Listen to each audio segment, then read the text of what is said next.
This is the area that has got more history and archaeology in it than anywhere else in Britain.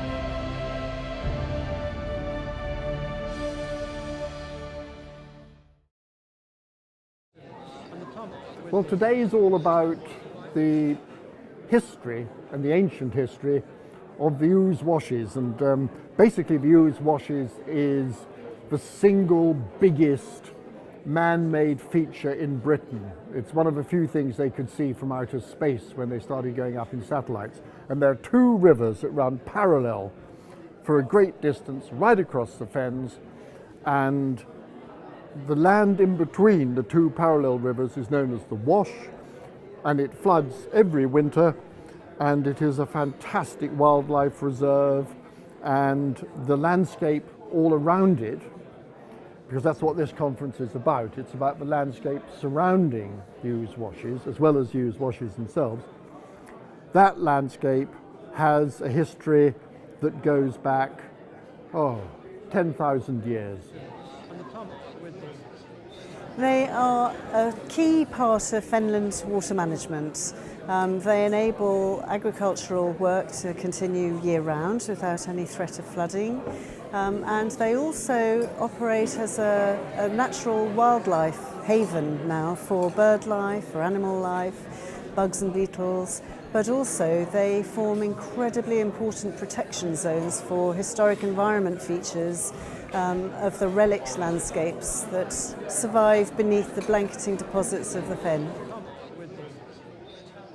The archaeology is very well preserved. It's been preserved under build-up of peat, of flood clay, and essentially what that has done is simply bury archaeological sites below, so they haven't been able to be damaged by modern ploughing or enemy aircraft action or whatever it might be.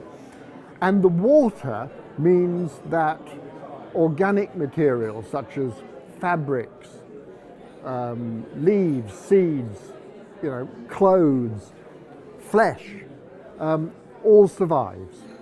And so you have preservation in the Ouse Washes, which is without parallel.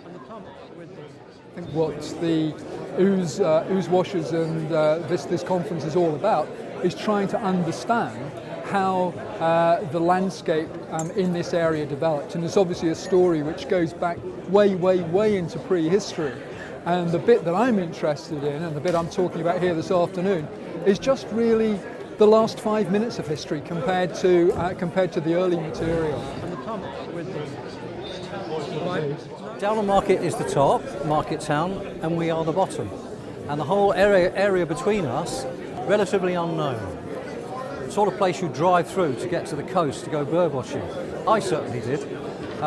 So to realise now that it's got so much history, heritage, the community spirit, so many aspects to it that are undiscovered, that are now being unearthed and presented to us, makes it a fascinating place.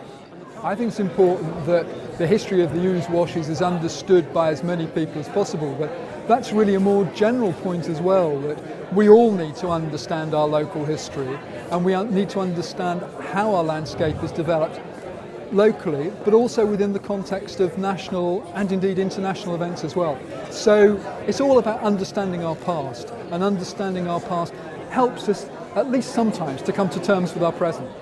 We've got to learn about the Ouse Washes because history matters. History matters because history contains the lessons that people have learnt in the past. And we're going to make all the same mistakes again if we don't learn from the past. One of the problems of the Ouse Washes is the fact that as two linear rivers and a linear engineered feature, it separates the communities on either side of it. And we now need to use projects like this to be able to bind those communities a little more so that there's understanding of the landscape in which they live and just a celebration of who we are, who live here.